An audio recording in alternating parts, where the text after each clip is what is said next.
state and an active state and a chemical state. That's right, and that's the hardest thing for them to understand. And that's part of where the education needs to come in, that they will also have a similar state. And a lot of times, when a codependent moves into an active state, it looks like the inactive alcoholic. They'll be irritable and grumpy and they'll fuss more often. And so a lot of times it'll have that appearance. So the codependent may be going through all these mood swings, and in the active state, the recovering person may not be using, and the codependent would be actually tossing triggers out for the other one to jump into the active or the chemical state and join them. You mean the spouse will be throwing them out? Yeah. Yeah. So because they trigger each other. They trigger each other, and so as therapists, we're never sure until we get them in group therapy. That's the reason for multiple family therapy. You can begin to see them interact with people. You can see who's triggering who. The spouse, quite often, I lost my place. We were talking about triggering each other. Yeah. And how the spouse will, the non-chemical spouse, the person who doesn't use the chemical, will trigger the one with the chemical, and vice versa. I remember. The thing that I want to point out is that in families, and we'll talk about this more later, that if the spouse grew up in an addicted family, then the norm for a family for them is for someone to be using chemicals. So if that's the norm, then if the addicted person decides to sober up, then all of a sudden their family is no longer normal.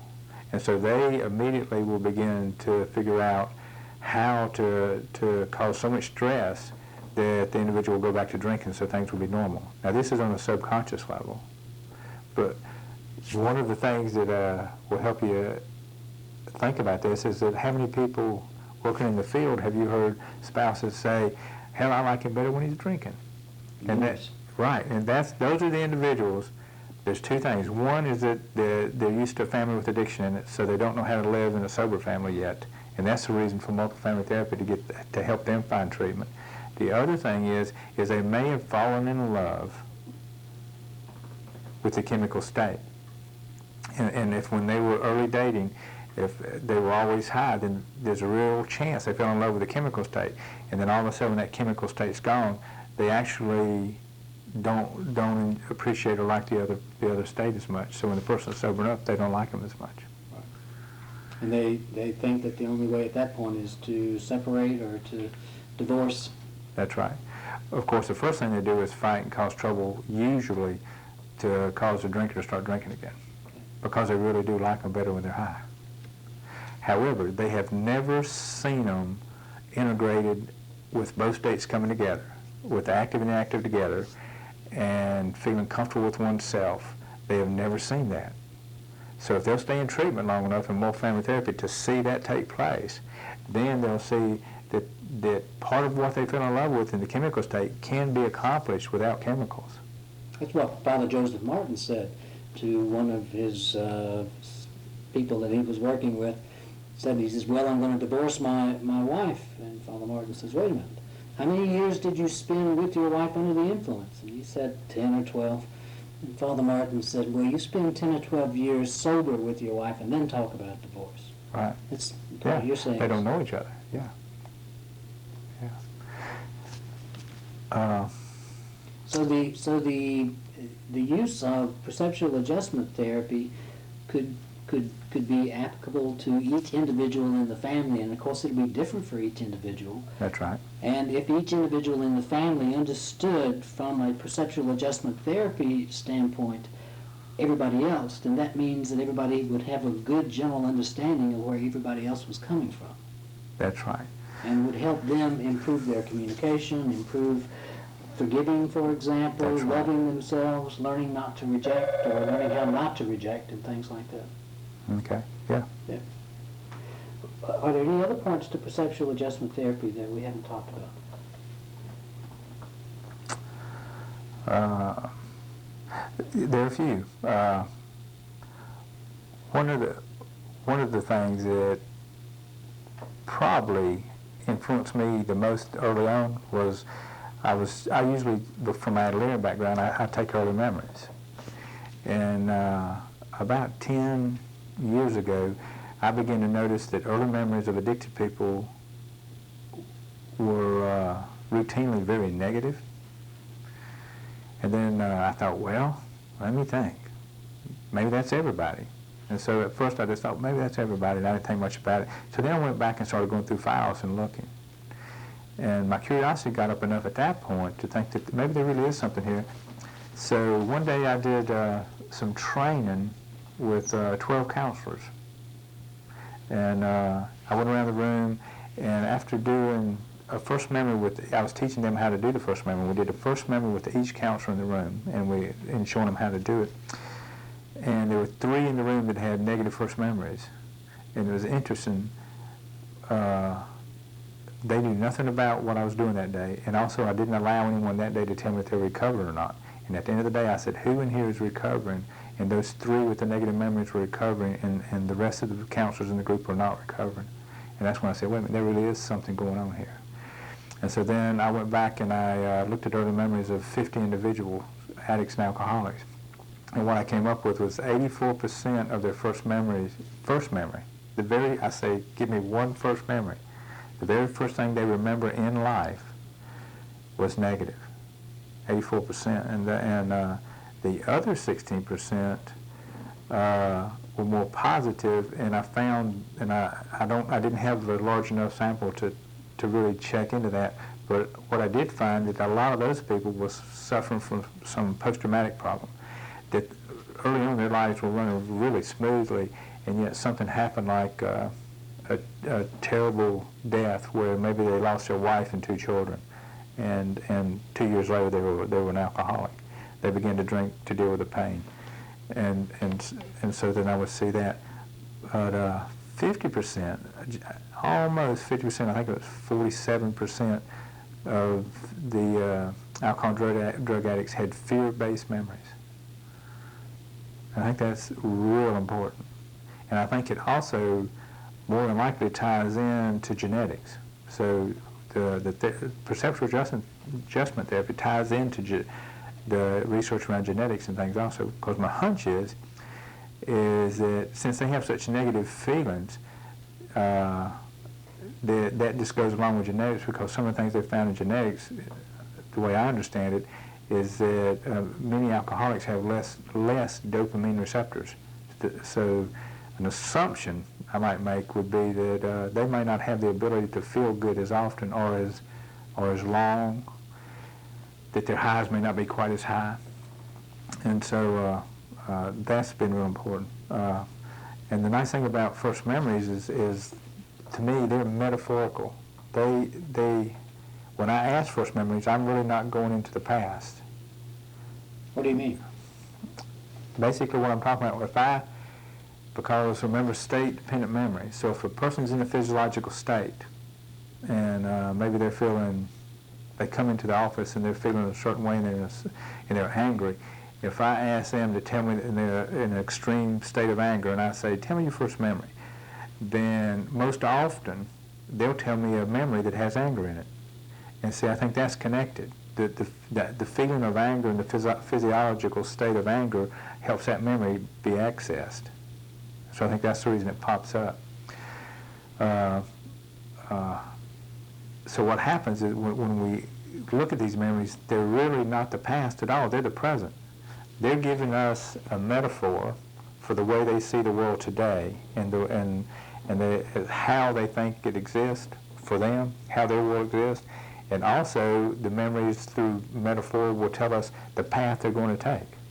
So that the person who reports an early memory to you, of all the memories that they could have remembered at that point in life, yeah, that's a pretty significant point, that is the one memory that they remembered, whether it had a positive or a negative character to it. That's right. And the other thing is that it may not even be real. It may be a dream they remember, it may be something that happened, or they may have altered the way it actually happened. None of that matters to me. What matters to me is that the memory is a metaphor. And if you look at them, they will be metaphorical. Metaphor for what? For the way they're living their life now, the way they believe life is. And so, for example, if I had an individual who had a memory that when they were a little boy, they had two uncles, and the uncles took them for a ride in the car and let them drive the car, and at the same time let them smoke a cigarette at 3 years old, and say they were sitting in the uncle's lap so they could steer a little bit, and also let them drink a drink of alcohol. In fact, this is close to a real memory that someone told me once. That same individual, when they came in to see me, was an alcoholic. And see, in the first memory that they came up with, alcohol was in it. So you see the importance of alcohol in the person's life. In order to be a man, that person's manhood was tied into their alcoholism. Also, nicotine was tied in the person was a heavy smoker. And also, the individual had an extremely fancy car and would let no one else drive it. In fact, the individual, after we were in a workshop, told me the memory was the first time anyone that worked with that individual could ever remember them going and getting in the car with somebody else driving. And they went and he rode with me to lunch, along with some other people. And so the memories will show you they're not from the past, they're from now. And one of the things we do when we do assessments that we make a terrible mistake is we'll start asking questions. Did your mom and dad get along? Was there sexual abuse in the family? Well, the moment you ask those questions, you're asking specific questions which do take the person back to the past. That takes them back because that directs them to where they need to go. However, if I ask an individual, tell me your first memory, I'm not directing. They have full responsibility for bringing the memory up. All I'm saying is tell me your first memory. And that opens the door. So what they do on a subconscious level, they will tell us through their memories exactly what they need and what we need to know. We just need to be wise enough to understand it and to realize that clients will always tell us the truth. Now, the words coming out of their mouth may be a lie, but in one way or another, they will always tell us the truth through their memories or through their nonverbal communication or their physiology. If I understand correctly, then what you're saying is you're paying attention to the process between the earliest memory and what's going on in life today, not necessarily the content. Primarily. However, content's important. Right. The content of the memory, just like the car and the alcohol, see, that was content also. Right. And it was redone, so they actually both have process and content. So it's a combination of the two. Yeah. Okay. It's a combination. For example, I can think of an early memory when an individual told me about seeing sitting on a porch at a very young age watching a big black truck ride by. And smoke and dust flew up behind him as the truck went by, and just thinking, oh, and just excitement around watching that truck go down this dirt road. It's a big 18-wheeler. And then I asked the individual, I said, well, what do you do for a living? And the person looked at me and said, I drive a truck. And I sort of giggled because I expected that. And I said, what kind of truck? And he looked at me and said, a big 18-wheeler. And I said, what color truck? He said, big black truck. And everybody in the room laughed and giggled. So the content will be reproduced also. So you can look at things that are in the memories and actually see the way a person works, and the occupation may also be in that first memory. So if I give you one of my early memories right now, Right. Could we demonstrate how you do that? Sure. Will you take the lead and ask me what I Okay. Let me start off and tell you how I do it and how I walk through it, and that way people watching the tape can also walk through it. So the first thing I always ask for is the age.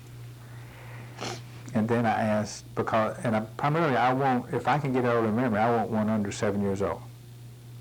However, if the person really is blocking so much they don't think they've got one under 7, I'll take an older one. That's fine. The metaphor is still there. So you ask the age of the person when this memory was remembered. That's right. So in a minute I'll ask you how old you are. And then I write down word for word what the individual says. And I ask them to go and be in the memory and walk me through the memory as if they were in it. And so I write it word for word. Because if you start changing words as a counselor, you begin to change the entire memory. And so we have to be real careful of ourselves because of our own projections. And then the next thing I'll do is, after I finish the memory, is go back and say which part of this memory stood out to you.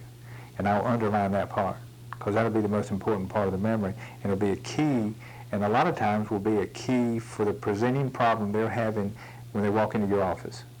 The presenting problem will usually be seen in this memory. And then the last thing I ask when doing the memory is the feeling they had when they were when they were in this memory. And then I get those, and after that, I begin to look for what's metaphorical and what's the path this person takes. So how old were you when your first memory? I think 4 years old.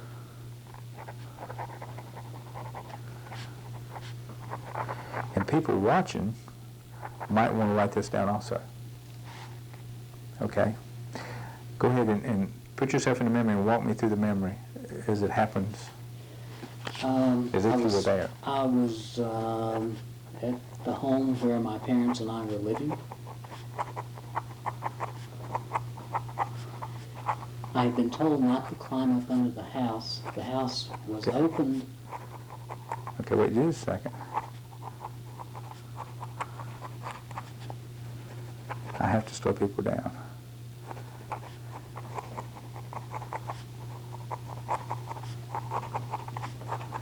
Okay, I was told not to climb under the house. And the house was sitting on cinder blocks so you could crawl underneath it.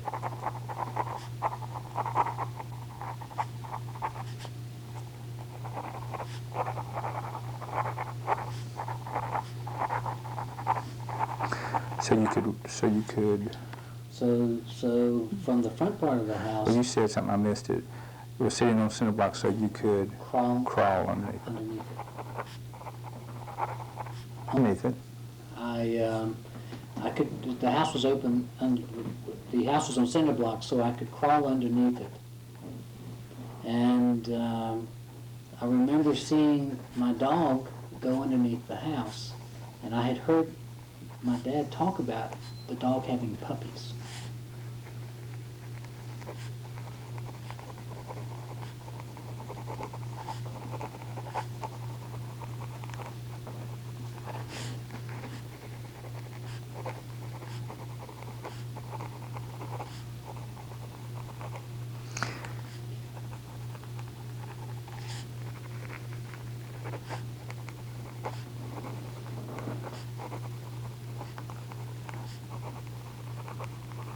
Okay, having puppies. I decided to go underneath the house to see the puppies.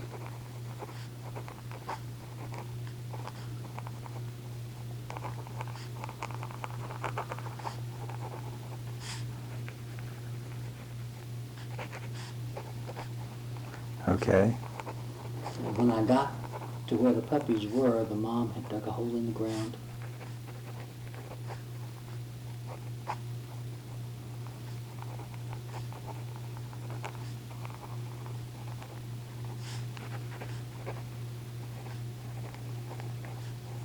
Okay. And the puppies were nursing on my dog.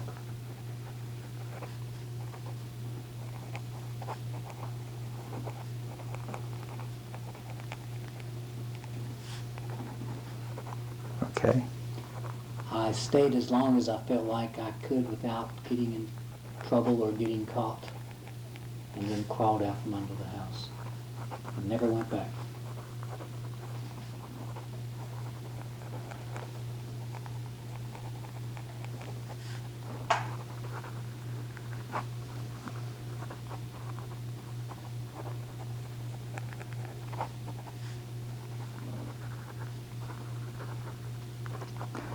Okay.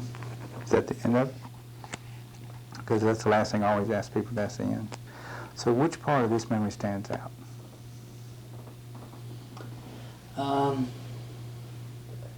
Actually seeing the puppies underneath the house. Okay. And remembering the risk of going underneath there when my dad told me not to go. Okay. And what was your feeling? I was excited,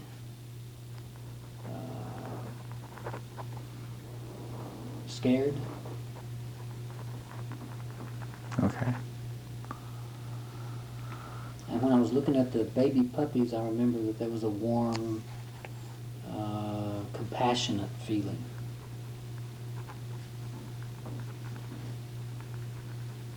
Wanting to get in there and be a part of what was going on. Okay. Okay. So you can take these memories and do a lot with them. So we could spend all our time looking at this memory. But what I'll do is just touch on a couple of things and to give people an idea and to give you an idea of what I'm talking about. Right.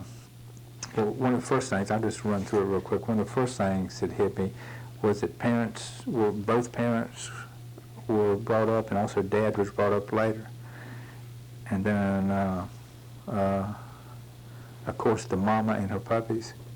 And so the one thing that I would think is family would be important to you in your life. Right. Okay, so the first thing, I would just make note of that family is real important.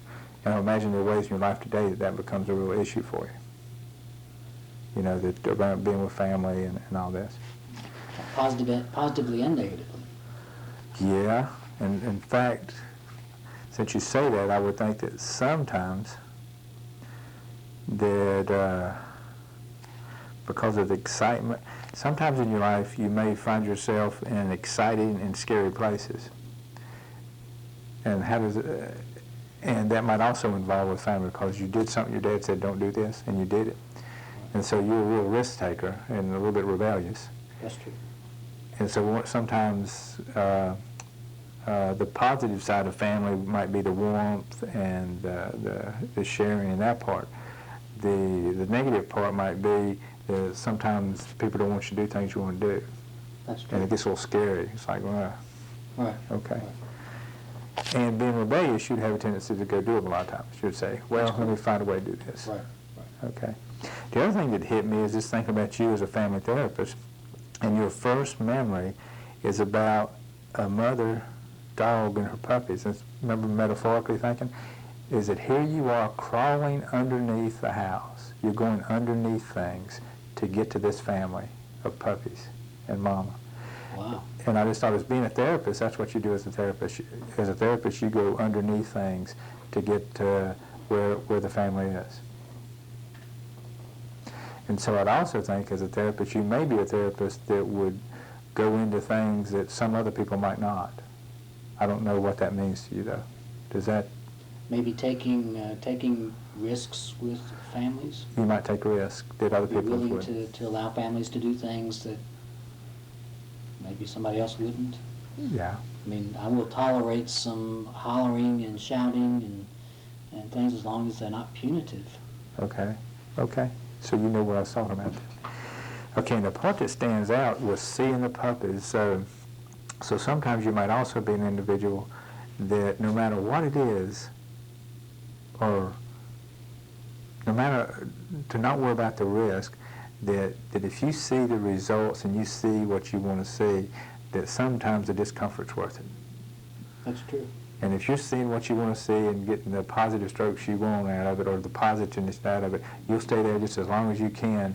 But when it gets down to, okay, I better get now because I'm going to get in trouble, you'll scoot out of the situation. So sometimes you'll stay in a situation for a long time, even if it's uncomfortable, but you'll get before you get in real trouble. Does that mean? Yeah, I think that's pretty accurate. Okay. And so if you're thinking about somebody that